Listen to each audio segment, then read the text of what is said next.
Hello दोस्तों, स्वागत है आप सभी का लर्न एंड फन पर। और आज हम इस लेक्चर के अंदर शुरुआत कर रहे हैं एक नए चैप्टर की। ठीक है, that is microbes in human welfare. Okay, हम लोगों ने लास्ट लेक्चर में हमारा जो चैप्टर था ह्यूमन हेल्थ एंड डिसीज वो कंप्लीट कर लिया है। स्ट्रैटेजीज वाला चैप्टर हमारे सिलेबस से डिडक्टेड है, सो उसको मैं अभी नहीं करवा के, अगर किसी जैसे कुछ बच्चे होंगे जो अदर बोर्ड्स के होंगे, सो मैं अभी नहीं करवा के उसको बाद में करवा दूंगा। ठीक है, बट वो चैप्टर जो है सीबीएसई सिलेबस से डिडक्टेड है। मैं ये नहीं कह रहा कि मैं करवाऊंगा ही नहीं, बट उसको हम लोग लास्ट में कवर कर लेंगे। पहले वो चैप्टर्स कवर करते हैं जो हमारे सिलेबस में आ रहे हैं। एंड सिलेबस के अकॉर्डिंग नेक्स्ट चैप्टर जो है हमारा, that is microbes in human welfare. Okay, चलिए तो शुरुआत करते हैं। आज हम इस चैप्टर का थोड़ा इंट्रोडक्शन देखेंगे माइक्रोब्स का क्या रोल होता है इन हाउस होल्ड प्रोडक्ट्स, क्या रोल होता है इन इंडस्ट्रियल प्रोडक्ट्स। सो बहुत ही क्या कहते हैं ईजी चैप्टर है, ये छोटा सा चैप्टर है। मैक्स टू मैक्स इसकी क्या कहते हैं 3 से 4 क्लासेस लगेंगी और ये चैप्टर फिनिश हो जाएगा। ओके, सो जितना टाइम हमारा ह्यूमन हेल्थ एंड डिसीज ने कंज्यूम करा है उतना ही ये सेव कर लेगा। चलो जी शुरू करते हैं। So besides macroscopic plants and animals, microbes जो होते हैं they are major component of biological system. Okay, हम लोगों को लगता है कि हमारी जो डाइवर्सिटी है उसके अंदर सिर्फ क्या है, प्लांट्स और एनिमल्स ही हैं, बट ऐसा नहीं है। माइक्रोब्स जो होते हैं they form the major component of biological system.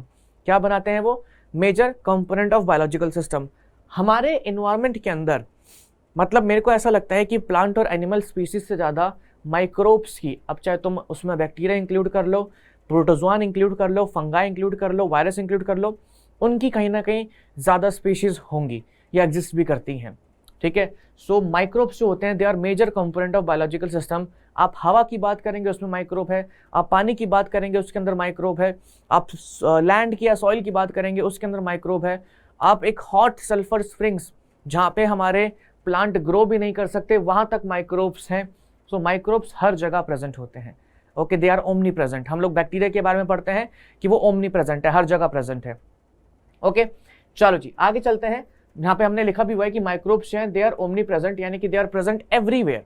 Okay, चलो जी, जैसे कि सॉइल हो गया, वाटर हो गया, एयर हो गया, and inside living organism body, living organism की बॉडी के अंदर, यानी कि हमारी बॉडी के अंदर भी माइक्रोब्स हैं। क्या आपकी बॉडी के अंदर प्लांट है जिंदा? नहीं है, माइक्रोब्स हैं। प्लांट की बॉडी के अंदर भी माइक्रोब्स रहते हैं, लेकिन अब देख लो तुम, हमारी बॉडी के अंदर भी, प्लांट की बॉडी के अंदर भी, हर जगह सॉइल वाटर एयर में हर जगह, तो कितनी जो ज्यादा मतलब इनका नंबर होगा, है ना। सो इन्हीं का हम लोग यूज देखेंगे अपने ह्यूमन वेलफेयर। देखो microbes in human welfare, microbes कैसे बेनिफिट करते हैं ह्यूमंस को, वो हम लोगों को इस चैप्टर के अंदर देखना है। ओके, चलिए जी तो शुरू करते हैं। और डीप थर्मल वेंट्स मैंने आपको बता दिया, जहां पे बहुत ज्यादा गर्म पानी होता है, बहुत ज्यादा गर्म टेम्परेचर होता है। ठीक है, so they belong to diverse group, bacteria, fungi, protozoa, virus, viroids and prions. इन सब के बारे में हम लोग पढ़ चुके हैं। बायोलॉजिकल क्लासिफिकेशन आप लोगों का क्लास 11th में एक चैप्टर होता है, यहाँ पे बैक्टीरिया के बारे में, फंगाई के बारे में, वायरस के बारे में और वायरॉइड्स के बारे में। वायरॉइड्स जो होते हैं they are basically nothing but RNA के जो क्या कहते हैं मॉलिक्यूल्स होते हैं। ठीक है, इनके पास प्रोटीन कोट नहीं होता, ये आरएनए के बने हुए होते हैं। प्रियॉन्स की बात करें तो प्रोटीन्स के बने हुए होते हैं। ठीक है, सो ये सारी चीज़ें हम लोग पढ़ चुके हैं, आप लोग पहले भी इसके बारे में जान चुके हैं। तो ये हमारे सारे के सारे ग्रुप्स होते हैं ऑफ माइक्रोब्स। नाउ अगर हम बात करें, यहाँ पे क्या बोला गया है, वाइल माइक्रोब्स कॉज करते हैं, एजेंट्स होते हैं of causal agents of more infectious disease, they are also useful in many important processes. ठीक है, जैसे कि होम हो गया, इंडस्ट्रीज हो गया, एग्रीकल्चर हो गया एंड सीवेज ट्रीटमेंट हो गया। सो एज वी से कि मतलब जैसे माइक्रोब्स जो होते हैं, या एज वी स्टडीड भी कह सकता हूँ मैं, क्योंकि हम लोगों ने लास्ट चैप्टर में यही पढ़ा है, एड्स, या आप कह सकते हैं छोटी से छोटी डिसीज या बड़े से बड़ा इन्फेक्शन जो है, चाहे आप वो एड्स ले लेंगे या नॉर्मल खांसी जुकाम ले लेंगे, it is all because of ये जो हमारे बैक्टीरिया, वायरस, फंगाई वगैरह इनकी वजह से था। ठीक है, अगर देखा जाए तो हाँ ये हमारे लिए हार्मफुल है, बट हर एक चीज की, चाहे वो जिंदगी का नॉर्मल बात हो या कुछ भी हो, हर एक चीज का एक पॉजिटिव और एक नेगेटिव इफेक्ट होता ही है। माइक्रोब्स बहुत सारे डिसीज कॉज करते हैं, बट माइक्रोब्स जो है उनको घर में भी यूज किया जाता है, उनको इंडस्ट्रीज में भी यूज किया जाता है, एग्रीकल्चर में भी यूज किया जाता है, सीवेज ट्रीटमेंट में भी यूज किया जाता है। उनको यूज किया जाता है किसके अंदर, एंटीबायोटिक्स बनाने के लिए। अभी हम लोग इस चैप्टर के अंदर पढ़ेंगे क्या, एंटीबायोटिक फॉर्मेशन। ठीक है, सो एंटीबायोटिक्स जो होती है हमारी, वो किससे मिलती है, वो माइक्रोब्स से मिलती है। और हैरानी की बात यह है कि एंटीबायोटिक्स हमें माइक्रोब्स से मिलती है और ये किल करती है किसको, अदर माइक्रोब्स को, किल करती है किसको, अदर माइक्रोब्स को और बैक्टीरिया को, ठीक है, अदर माइक्रोब्स एंड बैक्टीरिया ठीक है। सो ये इसके बारे में भी हम जानेंगे, यानी कि हमें कुछ बैक्टीरिया जो होते हैं या कुछ बैक्टीरिया के केमिकल सब्सटेंस जो होते हैं वो दूसरे ऑर्गेनिजम्स को किल करने में भी हेल्प करते हैं, ठीक है। सो ये सारी चीज़ें हम लोग इस चैप्टर में जानेंगे कि कैसे माइक्रोब्स हमारे घरों में बेनिफिशियल होते हैं। घर का तो एक बहुत ही बेसिक सा एग्जाम्पल है, आप लोगों ने डेफिनेटली कभी ना कभी सुना होगा, कभी ना कभी पढ़ा होगा, ठीक है, और वो आपके सामने आ चुका है, curd. So we are starting with microbes in household products. Household products में माइक्रोब्स का क्या रोल है, कैसे वो हेल्प करते हैं, हम यहाँ से शुरुआत कर रहे हैं, ठीक है। सो माइक्रो ऑर्गेनिज्म कौन सा, lactobacillus and other commonly called lactic acid bacteria. Lactic acid bacteria जो होते हैं ये ग्रो करते हैं मिल्क के अंदर और कन्वर्ट करते हैं उसको कर्ड के अंदर और वीकेंड से दही के अंदर। तो हमारे लैक्टोबैसिलस जो है, ठीक है, और लैक्टिक एसिड बैक्टीरिया जो हैं वो ग्रो करते हैं मिल्क के अंदर और कन्वर्ट करते हैं किसमें, कर्ड में कन्वर्ट करते हैं, ठीक है जी। अब यहाँ पे क्या बोला गया है, लैक्टिक एसिड बैक्टीरिया प्रोड्यूस करता है एक एसिड जो कोएगुलेट करता है किसको एंड पार्शियली डाइजेस्ट करता है किसको, मिल्क प्रोटीन। मिल्क के अंदर एक प्रोटीन होता है जिसको हम कहते हैं क्या, रेनिन, ठीक है, रेनिन कहते हैं, सॉरी केसिन कह लो, ठीक है। तो मिल्क एक प्रोटीन होता है, इसको हम कहते हैं केसिन, ठीक है। सो आप लोगों ने सुना होगा कि जो छोटे बच्चे होते हैं उनके अंदर एक स्पेशल क्या कहते हैं, एंजाइम रिलीज होती है, दैट इज रेनिन, जो मिल्क प्रोटीन केसिन को या सीजन भी कह देते हैं इसको, उसको डाइजेस्ट करने में हेल्प करती है। सो हमारे जो ये लैक्टोबैसिलस बैक्टीरियाज हैं या लैक्टिक एसिड बैक्टीरिया जो है, ये क्या करता है, ये जो मिल्क की प्रोटीन है, केसिन प्रोटीन, ये मिल्क में सॉल्युबल होती है या कह सकते हो बहुत सारी प्रेजेंट होती है, उसको इकट्ठा कर देता है, कोएगुलेट कर देता है और उनको पार्शियली डाइजेस्ट भी कर देता है, यानी कि थोड़ा थोड़ा ब्रेक भी कर देता है, ठीक है। अब आप सोचिए, जब आप कभी दही जमाते हैं तो आप लोगों ने देखा होगा कि दूध जैसे अगर 1 किलो है आपका, तो आप कहेंगे दही भी 1 किलो ही जमता है भैया। हाँ, वेट बाय वेट दे सकते हैं तो हाँ ऑलमोस्ट 1 किलो के आसपास जमेगा, बट उस दही के अंदर ना बहुत सारा एक्स्ट्रा जो वाटर होता है ना वो भी निकलता है। तो अगर आप उस पानी को निकाल दे तो 1 किलो दही में आपकी अप्रॉक्सीमेटली 1 किलो मिल्क के अंदर आपका, या 1 लीटर मिल्क के अंदर अप्रॉक्सीमेटली आपका 700 ग्राम्स या 600 ग्राम्स ऑफ अच्छा प्योर दही जो है वो बनता है, अगर आप उसमें से वाटर को निकाल देते हो, ठीक है। सो यही सारी चीजें हम लोगों को पता होनी चाहिए। यहाँ पे क्या बोला है कि ये मिल्क प्रोटीन को कोएगुलेट कर रहा है, कोएगुलेट मतलब कि उन मिल्क प्रोटीन्स को इकट्ठा कर रहा है, आपस में साथ लेके आ रहा है। तो जब मिल्क प्रोटीन्स साथ में आएंगी, सारी की सारी इकट्ठी होंगी, ठीक है। सो मतलब एक तरीके से आप इसको ऐसे कह दीजिए कि एक आपके पास टिश्यू है, ठीक है, आप भीगा हुआ टिश्यू फैला रखा है आपने उसको पकड़ के ऐसे प्रेस कर दिया, या आप पनीर का भी एग्जाम्पल ले सकते हैं, आलू का भी एग्जाम्पल ले सकते हैं कि आपने एक आलू को क्या कहते हैं, पनीर है आपके पास, आपने उस पनीर को अच्छे से प्रेस कर दिया, ठीक है, और उसका सारा का सारा पानी निकाल दिया। तो यहाँ पे आप बाय हैंड कर रहे हैं और वहाँ पे पनीर कन्वर्ट नहीं हो रहा है, बट हमारे जो बैक्टीरियाज होते हैं असल में यही करते हैं, जो मिल्क की प्रोटीन्स होती है उसको पास ले आते हैं, उनको थोड़ा डाइजेस्ट भी कर देते हैं, जिस कारण हमारा जो प्रोटीन्स हैं पास आ जाते हैं, तो लिक्विड फॉर्म थोड़ा सा कह सकते हैं, जो मिल्क लिक्विड फॉर्म में होता है वो थोड़ा सेमी सॉलिड फॉर्म में कन्वर्ट हो जाता है, ठीक है। तो ये सारा का सारा यहाँ पे काम हो रहा है। Now small amount of curd is added to fresh milk as inoculum और स्टार्टर।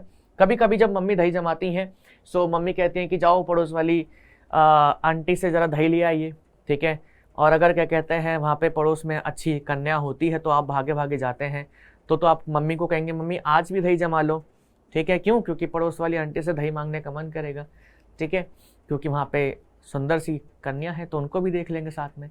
तो कभी कभी हमारी मम्मी जो है हमको बोल देती हैं कि जाओ पड़ोस वाली अंकल आंटी से थोड़ी सी दही ले आओ या मार्केट से थोड़ी दही ले आओ। असल में उसका बेनिफिट क्या है? उसका बेनिफिट ये है कि उसके अंदर ऑलरेडी क्या कहते हैं लैक्टोबैसिलस बैक्टीरिया जो हैं प्रेजेंट होते हैं, तो उनकी ग्रोथ आसान से हो जाती है। नॉर्मल दही के अंदर नहीं होते हैं, ठीक है, या नॉर्मल मिल्क के अंदर नहीं होते हैं, तो हम उनको ऐड करते हैं एज अ स्टार्टर, फिर वो पूरी की पूरी कर्ड के अंदर ग्रो करते हैं, मल्टीप्लाई करते हैं and they form lactic acid, या कैसे लैक्टिक एसिड भी नहीं, दे फॉर्म सर्टेन एसिड्स, ठीक है, जो मिल्क प्रोटीन को कोएगुलेट करता है और डाइजेस्ट करता है। अब एक सवाल यहाँ पे बनता है कि भैया अगर हम लोगों को इनोक्यूलम डालना पड़ता है, ठीक है, तो पहली बार दही किसने जमाई होगी, या पहली बार दही जमाने के लिए कहाँ से स्टार्टर लेके आए होंगे, कहाँ से इनोकुलम लेके आए होंगे। इनोकुलम मतलब कि भाई स्टार्टर, छोटा सा जो दही, थोड़ा सा दही का पोर्शन दूध में डालते हैं। पहली बार दही कैसे जमाई होगी, सो पहली बार हम लोगों ने इनोकुलम की जगह डायरेक्टली ये जो लैक्टोबैसिलस है वो दूध में डाल दिया होगा, वो अपना ग्रो करा होगा एंड उससे दही जम गई होगी। ठीक है, क्योंकि आप लोग सोच रहे होंगे कि भैया ये हम लोगों को पता कैसे लगता है, तो हर एक चीज़ के पीछे रिसर्च करी जाती है। ठीक है, इस बैक्टीरिया के ऊपर भी रिसर्च करी गई होगी, देखा गया होगा कि किस तरीके से हेल्पफुल है। ठीक है, तो सब कुछ हो जाता है। और कभी कभी ना आप लोगों ने देखो, science is mostly because of क्या कहते हैं दी मतलब साइंस जो है ना एक्सीडेंटली डिस्कवर होती है। कभी कभी ऐसा भी होता होगा, आप लोगों ने देखा होगा कि अगर आप दही को ना, दही कह रहा हूँ सॉरी, दूध को ऐसे ही बाहर भी छोड़ दोगे ना कुछ टाइम के लिए, गर्म करके दूध को ऐसे ही बाहर छोड़ दो, ठीक है, कुछ मत करो और बहुत टाइम के लिए छोड़ दो, तो आप देखोगे वो दूध थोड़ा फट जाता है, थोड़ा सा दही टाइप का बन जाता है, खराब हो जाता है। ठीक है, कैसे भाई, कैसे, सवाल ये होता है ना, उसके अंदर बैक्टीरिया वगैरह आ जाते हैं। सो उसी का किसी ने सैंपल वगैरह लिया होगा, उसको उसके अंदर लैक्टोबैसिलस वगैरह दिख गया होगा, तो उसने बोला होगा कि यार भाई यूजफुल है, आप इसको इस तरीके से यूज़ कर सकते हैं। सिंपल सी चीज़ है। ठीक है, चलिए जी आगे आते हैं। सो कर्ड के बारे में अगर हम बात करें, और so micro organisms lactobacillus and other commonly called lactic acid bacteria grow in milk, और कन्वर्ट करते हैं उसको कर्ड में। ये बात हो गई है। कंटेन करता है, जो हमारा कर्ड होता है उसके अंदर billions of lactic acid bacteria होते हैं। ठीक है, बट ये ऑलमोस्ट, या हमें कह सकते हैं कि they always multiply at suitable temperatures. Bacteria की ग्रोथ के लिए सुटेबल टेम्परेचर जरूरी है। आप लोगों ने कभी देखा भी होगा ऐसा कि जब मम्मी फ्रिज में दही रख देती हैं, या दूध, जैसे आपने गर्म दूध करा, उसके अंदर दही डाला, थोड़ा सा उसको फ्रिज में डाल दिया, दही जमने में थोड़ा सा टाइम लगता है, या आपने उसको बहुत ज़्यादा गर्मी में रख रखा है तो उसमें भी उसको टाइम लगता है। आप लोगों को एक नॉर्मल, एक बीच का टेम्परेचर यानी कि नॉर्मल रूम टेम्परेचर देना होता है। रूम टेम्परेचर पे बहुत अच्छे से दही जम जाती है, कोई दिक्कत नहीं होती है। ठीक है, ओके, आगे बढ़ते हैं। It also improves it's nutritional quality by increasing the vitamin B12। So lactic acid bacteria जो होते हैं वो विटामिन B12 का अमाउंट भी इंक्रीज करते हैं। ठीक है, सो न्यूट्रिशनल क्वालिटी जो है मिल्क की वो असल में इंक्रीज हो रही है। पहले विटामिन B12 इतना नहीं था, बट अब वो विटामिन B12 को भी और उसका अमाउंट भी इंक्रीज कर देते हैं। तो अल्टीमेटली हमारी जो कर्ड होती है इट बिकम मोर न्यूट्रिशियस। सो अगर आप लोगों से कोई पूछे कि दूध में और दही में ज़्यादा न्यूट्रिशियस क्या है, सो इट्स वेरी ऑब्वियस कि योर आंसर शुड बी क्या, कर्ड। ठीक है, चलिए जी, तो कर्ड की कहानी हो गई है खत्म। एंड यहाँ पे और कुछ बचा है? ठीक है, अच्छा ये देख लीजिए, इंपॉर्टेंट पॉइंट है कि in stomach lactic acid bacteria जो होते हैं प्रिवेंट करते हैं growth of disease causing microbes.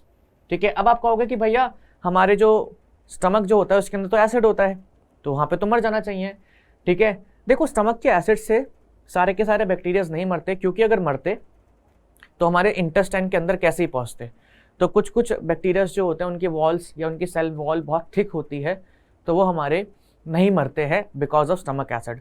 हाँ, स्टमक बहुत सारे एसिड्स को, बैक्टीरियाज को किल कर देता है, बट कुछ कुछ बैक्टीरियाज को नहीं मार पाता है, या नहीं मार पाता है, मतलब नहीं मार सकता है, ऐसा कह सकते हैं। ठीक है, सो अगर वहाँ पे कोई डिसीज कॉजिंग बैक्टीरिया है तो उसको भी ये क्या करता है, उसको भी डिस्ट्रॉय करता है। ओके, चलिए जी, सो ये लेक्चर वैसे ऐसा है ना, इसको जितना देखोगे ना भूख लग जाएगी, और हमने अभी तक खाना खाया नहीं है। ठीक है, कितनी तो प्यारी दही लग रही है। हालांकि दही वैसे खाने का कुछ खास मन होता नहीं है कभी कभी, लेकिन यहाँ पे देख करके खाने का मन कर रहा है। ठीक है, तो अपने साथ कुछ खाने का सामान लेकर के बैठिए, क्योंकि इस चैप्टर के दौरान आपको भूत कह रहा हूँ सॉरी बहुत भूख लगने वाली है। ठीक है, चलिए जी, सो आगे बढ़ते हैं। यहाँ पे हमारा क्या है, चीज़। चीज़ की अगर हम बात करें, सो ओल्डेस्ट फूड आइटम है जिसके अंदर माइक्रोब्स का यूज़ किया गया था। चीज़ के बाद ही कर्ड आया था, लेकिन ये जो चीज़ हमारा ये ओल्डेस्ट फूड आइटम है जहाँ पे माइक्रोब्स का सबसे पहले यूज़ हुआ था। इसमें क्या करते हैं, पार्शली डिग्रेड कंसनट्रेट्स है इसमें, किसके, मिल्क, फैट एंड प्रोटीन्स के। देखो मिल्क, प्रोटीन, केसिन यहाँ पे लिखा हुआ है। ठीक है, सो हमारा जो चीज़ होता है it is partially degraded concentrate है, या कह सकते हैं पार्शली डाइजेस्टेड प्रोडक्ट है, किसका, मिल्क, फैट का एंड प्रोटीन्स का। सो मिल्क फैट से और मिल्क प्रोटीन से ही बनता है हमारा चीज़। अगर हम बात करें इन केस ऑफ कर्ड, तो वहाँ पे हम लोग फैट को डाइजेस्ट नहीं कर रहे थे, वहाँ पे सिर्फ प्रोटीन को डाइजेस्ट कर रहे थे। लेकिन अगर मैं चीज़ की बात करूँ तो चीज़ के अंदर यहाँ पे हम फैट भी डाइजेस्ट कर रहे हैं और प्रोटीन भी डाइजेस्ट कर रहे हैं, तो सारी चीज़ें डाइजेस्ट कर रहे हैं। ठीक है, सो ये चीज़ आपके ध्यान में होनी चाहिए कि what is difference between curd and cheese. तो चीज़ के अंदर हम लोग डाइजेस्टेड फैट यूज़ कर रहे हैं, या वहाँ पे फैट डाइजेस्टेड फॉर्म में होता है और प्रोटीन भी होता है, लेकिन कर्ड के अंदर फैट जो है इतना नहीं प्रेजेंट होता है। ठीक है, चलो बहुत सही, आगे आते हैं। आय हाय हाय हाय, क्या बात है, पास्ता के ऊपर चीज़। बस करते हैं, नहीं देखते हैं, हालांकि मन नहीं कर रहा मेरा आगे बढ़ने का, बट ठीक है यार, छोड़ो यार, आगे आ जाओ। So on the basis of texture, flavour, taste, different varieties of cheese जो होती हैं आर प्रेजेंट। किसके बेसिस पे? टेक्सचर, फ्लेवर और टेस्ट। अब आप कहेंगे भैया टेस्ट में क्या फर्क होगा चीज के? अगर आप लोगों ने चीज को कभी अच्छे से खाया है, कभी अच्छे से मतलब कह सकते हैं, होता ना कि जिनको खाने का बहुत शौक होता है तो छोटी छोटी चीज़ों का ध्यान रखते हैं। वो कुछ चीज़ जो होते हैं वो लाइट येलो कलर के होते हैं, थोड़े लाइट सॉल्टी से होते हैं, कुछ चीज़ थोड़े मीडियम सॉल्टी होते हैं, कुछ चीज़ बहुत ज़्यादा सॉल्टी होते हैं। ठीक है, सो अलग अलग क्या कहते हैं टेस्ट के चीज़ अवेलेबल है मार्केट में, एंड अलग अलग टेक्सचर भी है उनका।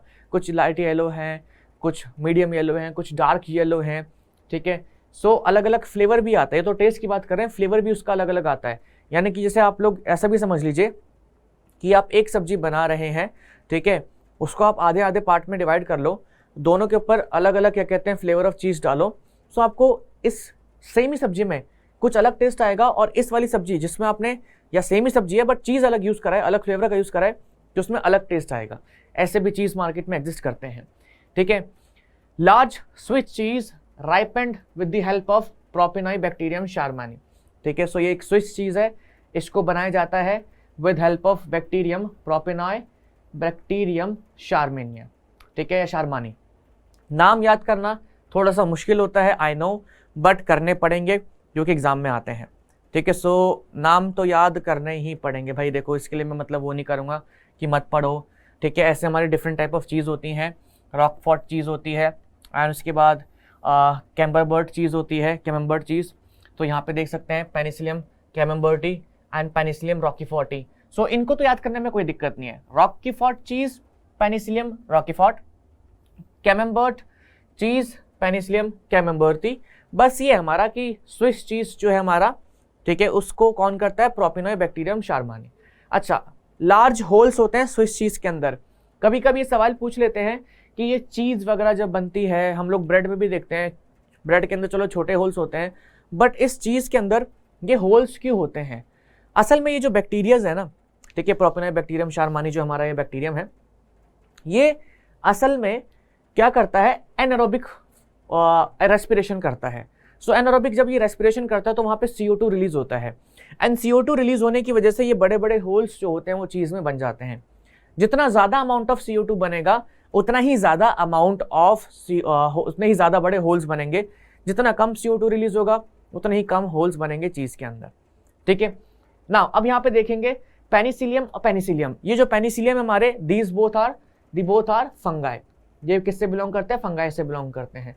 तो फंगाई की अगर हम बात करें तो हमारा फंगाई अगर एसेक्सुअल एसेक्सुअल पता नहीं क्यों आ रहा है दिमाग में, एनारोबिक रेस्पिरेशन कर रहा है, तो हो सकता है कि वहाँ पे भी क्या कहते हैं अपना वो रिलीज हो जाए CO2। अगर नहीं करेगा, अगर एरोबिक करेगा तो वहाँ पे होल्स नहीं बनेंगे। ठीक है, चीज़ के अंदर होल्स नहीं बनेंगे, क्योंकि एरोबिक के टाइम पे भी CO2 रिलीज होता है तो वहाँ पे भी बनेंगे। हाँ, तो हर केस में अपना बनेगा ही बनेगा। ठीक है, बट ये जो बड़े बड़े होल्स हैं it is because of formation of CO2। चलिए जी, आगे आते हैं। नेक्स्ट हमारा क्या है? ब्रेड। सो ब्रेड भी बहुत सारे लोग कंज्यूम करते हैं, बहुत सारे लोग खाते हैं। Prepared from dough, fermented using baker's yeast. तो यीस्ट को यूज करके क्या कहते हैं इसको फर्मेंट किया जाता है, that is saccharomyces cerevisiae, saccharomyces cerevisiae, saccharo SACCHRARO, SACCHRO, ARO, myces MYCES, cerevisiae, CERVICISIAE। ऐसे पूरा ब्रेक करके देखो, बैक्टीरिया के नेम में प्रोनाउंसिएशन मैटर नहीं करता है। ठीक है, कोई इसको बोल देगा सैक्रोमाइसिस सर्विसियाe, मतलब अलग एक्सेंट में। ठीक है, कोई सैक्रोमाइसिस सर्विसियाe, मतलब आई एम जस्ट मतलब सेइंग कि यहाँ पे प्रोनाउंसिएशन मैटर नहीं करता, हम लोगों को किस तरीके से स्पेलिंग याद आ रही है, आप इसको अपने दिमाग में सकारो बोलो, सकारोमाइसिस, ठीक है, या सैकारोमाइसिस बोलो, आपको एक एक वर्ड का साउंड आना चाहिए। बच्चे मुझसे पूछते हैं कि भैया आप नेम जो है भैया स्पेलिंग्स जो होते हैं वो कैसे याद करते हैं, बैक्टीरियाज की स्पेलिंग कैसे याद रहती है।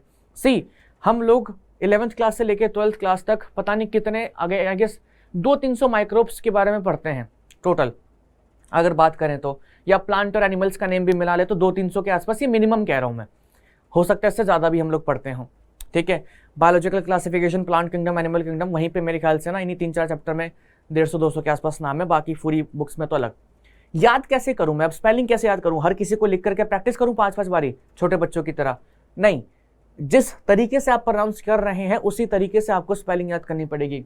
मैं इसको सैकारोमाइसिस या सैकारोमाइसिस से याद रखता हूं, क्योंकि सैक SACCH, सैक वहां पे खत्म, एरोमाइसिस AROMYCES, सर्वीसियाई, मैं इसको सर्विशियाई भी बोल सकता हूं, ठीक है, शियाई बहुत से लोग यूज करते हैं, बट सर्विसियाई में क्या हो रहा है, सेरीवीसियाई, सेरीवीसियाई, CERE, सेरीवीसियाई पूरा बोलना पड़ेगा, तभी आपको स्पेलिंग्स भी साथ में याद होंगी। ओके, अच्छा, इसको हम लोग बेकर्स यीस्ट भी कहते हैं, क्योंकि बेकरी प्रोडक्ट्स में जब भी कोई यीस्ट यूज होता है तो हमारा सैक्रोमाइसिस सर्विसियाई ही होता है, ठीक है। पफ्ड अप अपीयरेंस जो होती है वो किस वजह से आती है, because of CO2 produce during fermentation. CO2 produce along with ethyl alcohol जो होता है वो इवेपोरेट कर जाता है, ठीक है, making bread porous and soft, ठीक है। तो जो CO2 बनता है और जो अल्कोहलिक फर्मेंटेशन के दौरान इथाइल अल्कोहल बनता है वो इवेपोरेट हो जाता है, और उसकी वजह से हमारी जो ब्रेड होती है वो इट बिकम्स पफी, या कह सकते हैं सॉफ्ट, और उसमें पोरस या होल्स देखने को मिलते हैं। अब तुम खुद सोचो कि जो लोग कहते हैं कि हम दारू नहीं पीते हैं, सो ब्रेड बनते टाइम भी इथाइल अल्कोहल बनता है, यानी कि अल्कोहल बन रहा है, C2H5OH बन रहा है, ठीक है। हाँ, वो इवेपोरेट हो जाता है, that is different thing, but बन तो रहा है ना, ठीक है। अगर अब तुम किसी लोगों को बोलोगे कि जो ब्रेड खा रहे हो इसमें कभी ना कभी अल्कोहल था, दारू थी, मानेंगे नहीं वो, तुम बेवकूफ़ बना रहे हो, हम तो ऐसा कह ही नहीं सकते हैं, ये वो, ठीक है। बट लोगों को पता नहीं होता, बट ठीक है, क्या ही कर सकते हैं। ओके, आगे चलें, और तो कुछ नहीं। सो नेक्स्ट यहाँ पे कुछ बातें करी गई है। ये स्वेलिंग जो होती है डव की ड्यूरिंग ब्रेड मेकिंग, ठीक है, जब हमारा जो मैदा वगैरह जो है जब ये स्वेल करता है, या जब इसमें पफीनेस आती है because of evaporation of CO2 ethyl alcohol, ठीक है, तो इस प्रोसेस को हम क्या कहते हैं, लेवनिंग कहते हैं। क्या कहते हैं, लीवनिंग कहते हैं। सो ये पढ़ना है तो ठीक है, नहीं पढ़ना तो कोई दिक्कत नहीं है मुझे, ठीक है, मुझे कोई भी परेशानी नहीं है, आप लोगों की मर्जी है, आपको पढ़ना है, इट्स फाइन। लीवनिंग के बारे में याद रखना है चीज़ें तो नहीं कर सकते, नहीं करना तो मत करिए, ठीक है। बस लीवनिंग क्या है, जो हमारी ब्रेड स्वेल होती है, डब हमारा जब स्वेल करता है during process of bread making, तो उसको हम लीवनिंग भी कहते हैं। ये नीट वगैरह में पूछ लिया जाता है कभी, इसलिए मतलब मैं लगा देता हूँ अपनी तरफ से कि आप लोगों को तो पता ही रहे। ओके, चलो जी आगे चलते हैं। डोसा एंड इडली बहुत सारे लोगों का मतलब फेवरेट भी हो सकता है डोसा, इडली का तो पता नहीं, इडली ज़्यादा लोगों को पसंद नहीं होता, बट डोसा बहुत फेवरेट होता है, ठीक है, हमें भी अच्छा लगता है, and it is very healthy food भी, और फैट्स वगैरह या मतलब वैसे देखा जाए तो काफ़ी न्यूट्रिशियस होता है, हैवी नहीं होता, बॉडी को ऐसा लगता नहीं कि आपने बहुत ज़्यादा खा लिया है। Okay, so it is fermented preparation किसका, of rice and black gram using bacteria, ठीक है। सो चावल और ब्लैक ग्राम, काले चने, उनको फर्मेंट किया जाता है, ठीक है, बैक्टीरिया की हेल्प से, और उनको पीस करके डोसा बनाया जाता है। माइक्रोब्स यूज कौन सा, ल्यूकोनोस्टॉक एंड स्ट्रेप्टोकोकस स्पीसीज। सो ल्यूकोनोस्टॉक और स्ट्रेप्टोकोकस स्पीसीज जो होती हैं इन राइस को एंड उस ब्लैक ग्राम को फर्मेंट करने में हेल्प करती हैं। सो काले चने से उसका वो बना करके, मतलब मिक्सचर बना करके, पाउडर बना करके, ठीक है, उससे हमारा इडली और डोसा वगैरह बनाया जाता है। आजकल हाँ, इडली बनाने के लिए एक मसूर की दाल जो होती है ग्रीन वाली, आई गेस, है ना, दाल से भी बनाया जाता है, I don't know, but mostly क्या कहते हैं, rice, black gram and all. आजकल तो सूजी से भी इडली बन जाती है, बट अलग अलग मेथड चूज़ किए जाते हैं, ठीक है। चलिए जी आगे आते हैं। सो टॉडी क्या है, एक साउथ इंडिया में ट्रेडिशनल ड्रिंक है। ये कुछ एक्स्ट्रा एग्जाम्पल्स है जो NCERT में शायद नहीं दिए गए हैं। कैसे बनाया जाता है? Fermenting SAP from palm tree. So xylem के अंदर से एक लिक्विड निकलता है, ठीक है, उस लिक्विड को अगर हम फर्मेंट करेंगे किसकी हेल्प से? कैरियोटा यूरेंस की हेल्प से, ठीक है, तो बनता है toddy. Undergoes fermentation in presence of naturally occurring yeast. तो ये जो कैरियोटा यूरेंस है ये नेचुरली प्रेजेंट होता है उसके अंदर और उससे बनता है टॉडी। टॉडी थोड़ा सा मतलब क्योंकि फर्मेंटेशन हो रहा है, ठीक है, एंड यीस्ट फर्मेंटेशन कर रहा है तो जाहिर सी बात है कि अल्कोहल वगैरह बनता है। तो टॉडी एक तरीके से एक कह सकते हैं वो है ट्रेडिशनल अल्कोहलिक ड्रिंक है, ठीक है, ऑफ साउथ इंडियन, और नेचुरली बनती है। पाम ट्री का जो जाइलम होता है उसके अंदर हम लोग पोर कर देते हैं, वहाँ से क्या कहते हैं सैप निकलता है, उसके अंदर ये यीस्ट प्रेजेंट होता है, ठीक है। नेचुरली यीस्ट अगर नहीं भी प्रेजेंट है उसमें तो नेचुरली अकरिंग है, कहीं से भी उठा करके यूज़ कर सकते हैं इसको, and it will help in क्या कहते हैं fermentation. Other foods microbes use करते हैं किसमें? फिश फर्मेंट करने में, सोयाबीन को फर्मेंट करने में, बैम्बू को फर्मेंट करने में, टू मेक फूड, ठीक है। तो सोयाबीन का फर्मेंटेशन करने से सोया सॉस बनता है, ठीक है, और उसको बहुत सारी चीज़ें बनाने के लिए यूज़ किया जाता है, जैसे टेम्फे हो गया, टोफू हो गया, एंड सूफू हो गया। तो अलग अलग चीज़ों के लिए इनको यूज़ किया जाता है, ठीक है। सोयाबीन और वीट के फर्मेंटेशन से क्या बनता है अपना सोया सॉस, ओके। तो ये सारी चीज़ें हैं जहाँ पे हमारे माइक्रोब्स यूज़ हो रहे हैं इन हाउस होल्ड प्रोडक्ट्स। अब इसमें एक दो एग्जांपल्स और ऐड कर सकते हो, मन करना होता तो, बाकी कोई दिक्कत है नहीं। यहाँ पे कुछ एक आप लोगों के सामने वो लिख रखा है, ठीक है, सबके मतलब कलेक्टिवली टेबल में सारी चीज़ें लिख रखी हैं। कर्ड के अंदर लैक्टोबैसिलस या लैक्टोबैसिलस एसिडोफिलस, योगर्ट दही जैसे ही होता है बट दही नहीं होता है, ठीक है, lactobacillus vulgaris and streptococcus thermophilus, buttermilk streptococcus cremoris and S lactis. तो ये आप चाहें तो याद रख सकते हैं। कैमेम्बर्ट चीज़ आपको बता ही दिया था, पेनिसिलियम कैमेम्बर्टी, बाकी सब कुछ हो ही गया था, ठीक है। चलो अब आते हैं microbes in industrial products. Microbes का हाउस होल्ड के अंदर हम लोगों ने बातचीत कर ली, इंडस्ट्रीज़ में माइक्रोब्स का क्या रोल होता है। अगर मैं सिंपल सी बात बोलूँ और बहुत ही आराम से बोलूँ तो देश में सबसे ज़्यादा बिकने वाला सामान जो है, अब जो भी बात कर ले भाई, देखो सच या झूठ जो है, अगर सच मतलब एकदम प्लेन तरीके से, देश में सबसे ज़्यादा बिकने वाला जो प्रोडक्ट है डैट इज़ अल्कोहल, ठीक है। आजकल लिकर शॉप्स पे जितनी भीड़ होती है उतनी भीड़ मेरे ख्याल से राशन शॉप्स पे भी नहीं होती है। कंट्री की इकोनॉमी में एक मेजर कंट्रीब्यूशन जो है वो अल्कोहल इंडस्ट्री का है या लिकर इंडस्ट्री का है। बहुत सारा कमर्शियल प्रोडक्शन के अंदर या इंडस्ट्रियल प्रोडक्शन के अंदर ऑफ अल्कोहल, उसमें माइक्रोब्स को यूज़ किया जाता है, ठीक है। स्पेसिफिकली यीस्ट कह सकते हैं क्योंकि यीस्ट अल्कोहलिक फर्मेंटेशन करवाता है। तो यहाँ पे देखिए माइक्रोब्स जो होते हैं they are use to synthesize number of products valuable to human beings, जैसे कि बेवरेजेस हो गए और एंटीबायोटिक्स हो गए। एंटीबायोटिक्स की बात आगे करेंगे, अभी हम बात करेंगे बेवरेजेस की। Production of industrial scales require large vessels, जिसको हम कहते हैं फर्मेंटर्स। अगर हम इंडस्ट्रियल स्केल पे कुछ प्रोड्यूस करना चाह रहे हैं तो इट इज़ वेरी ऑब्वियस कि हम लोगों को थोड़े बड़े बड़े टैंक्स की ज़रूरत पड़ेगी, जिसको हम कहते हैं फर्मेंटर्स, ठीक है, क्योंकि अच्छे से इसको आप सील कर देंगे, बंद कर देंगे तो यहाँ पे एनारोबिक कंडीशंस डेवलप हो जाएंगी।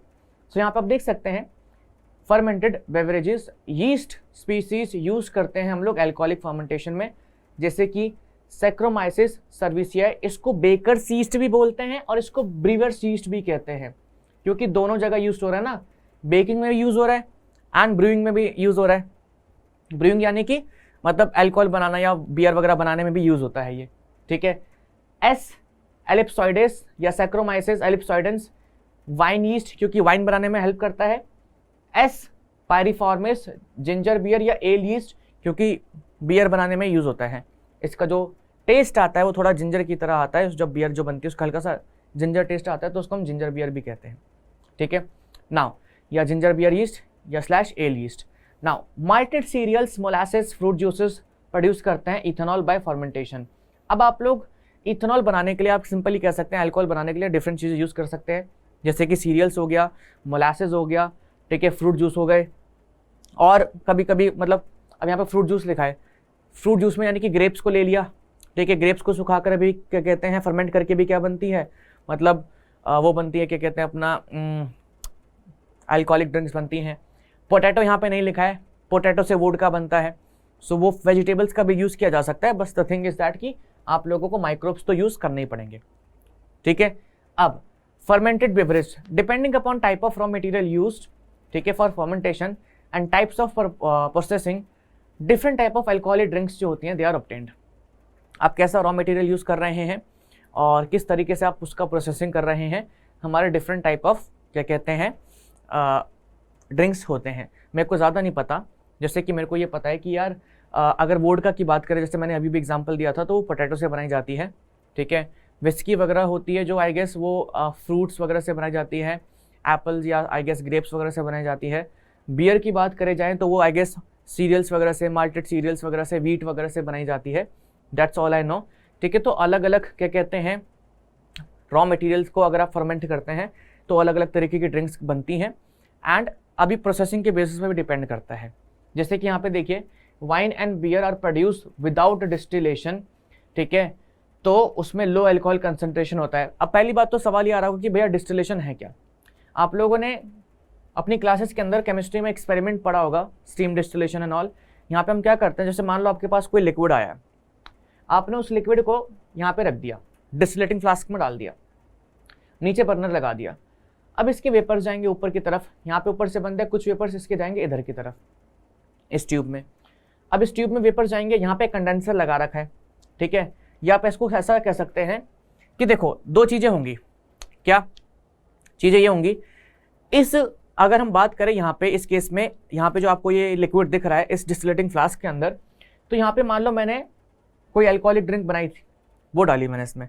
अब उसके अंदर वाटर भी होगा, तो वाटर जो होता है वो काफ़ी जल्दी उसे उसका बॉइलिंग पॉइंट वगैरह जो होता है थोड़ा ज़्यादा होता है, ठीक है, 100 डिग्री सेल्सियस में बॉईल होता है। अल्कोहल का बॉइलिंग पॉइंट जो है कम होता है। तो मैं क्या करूँगा, मैं एक काम करूँगा, इस बर्नर को इतना जलाऊँगा या ऐसा रखूँगा कि इसका टेम्परेचर जो है ना वो 100 डिग्री सेल्सियस में ना जाए। देखो लॉजिक कितना है और कितना ही सिंपल चीज़ें हैं। आपको डिस्टिलेशन में हम क्या करते हैं, प्योरीफिकेशन करते हैं, ठीक है, चीज़ों का प्योरीफिकेशन करते हैं। अगर मेरे को कोई ऑर्गेनिक सॉल्वेंट अलग करना है, वाटर से क्रिस्टलाइजेशन वगैरह करना है, तो वहाँ पे मैं डिस्टिलेशन करता हूँ। तो सबसे आसान तरीका क्या है कि मेरे वाटर का बॉइलिंग पॉइंट है 100 डिग्री सेल्सियस। सो मैं वाटर को या मैं इस पूरे डिस्टिलेशन फ्लास्क को उतना टेम्परेचर ही प्रोवाइड नहीं करूँगा। मैं इसको टेम्परेचर प्रोवाइड करूँगा कितना, 70 डिग्री सेल्सियस, 80 डिग्री सेल्सियस के आसपास। तो जो यहाँ से इवेपोरेशन होगा या यहाँ से जो वेपर्स बनेंगे वो किसके बनेंगे, वो बनेंगे इथेनॉल के। वो वेपर्स बन करके इस कंडेंसर में आएंगे या इस वाली ट्यूब में आएंगे। इस ट्यूब के अराउंड कंडेंसर लगाए, कंडेंसर के थ्रू ठंडा पानी जा रहा है, तो जब वेपर्स इसमें आएंगे तो वो कूल डाउन हो करके यहाँ पे इकट्ठे होते रहेंगे इन लिक्विड फॉर्म, या आप कूल डाउन हो जाएंगे तो वेपर्स वापस से लिक्विड में कन्वर्ट हो जाएंगे। सो ये हो गया हमारा डिस्टिलेट।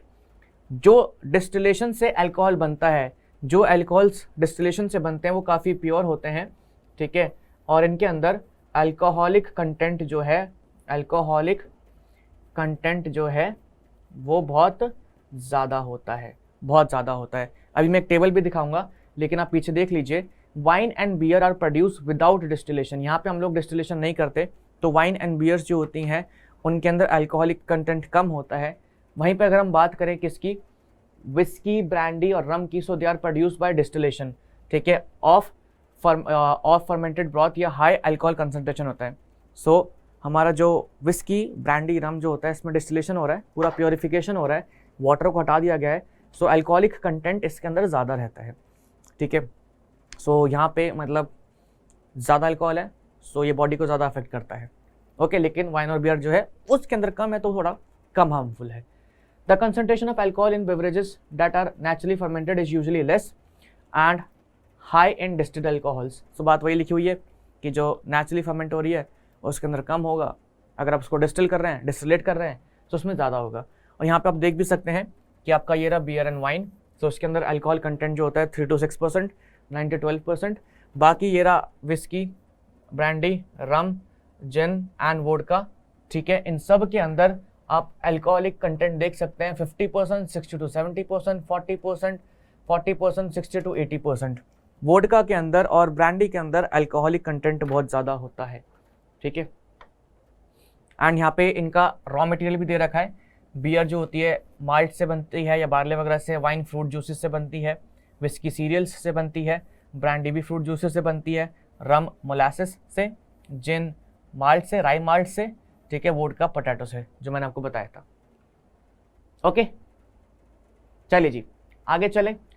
कुछ ज़्यादा इससे हम लोगों ने इसकी नॉलेज ले ली, चलो कोई बात नहीं, मतलब पता होना चाहिए वैसे ये सब भी, ठीक है। बार्ले के माल्ट से बनती है, बार्ले की माल्टिंग से बनती है, बार्ले उसको माल्ट करते हैं, सिंपल सी बात है, उसको फर्मेंट करते हैं। ये राई की माल्टिंग से बनती है, ठीक है। और तो बस मोलासिस वगैरह हो गया, ठीक है, कोई दिक्कत नहीं है। चलें आगे।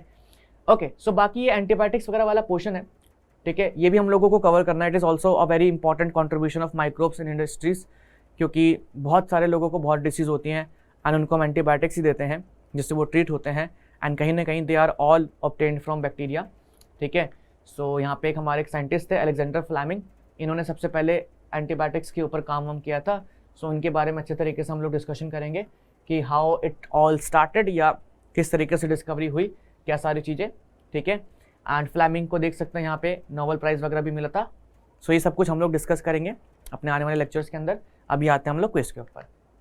क्विज का पहला क्वेश्चन आप लोगों के सामने, which of the following is produce without distillation, whisky, brandy, rum या वाइन।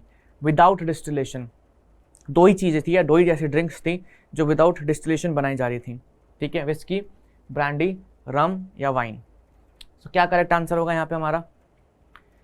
नेक्स्ट क्वेश्चन है, first person to work on antibiotics, first person जिसने काम किया था एंटीबायोटिक्स के ऊपर।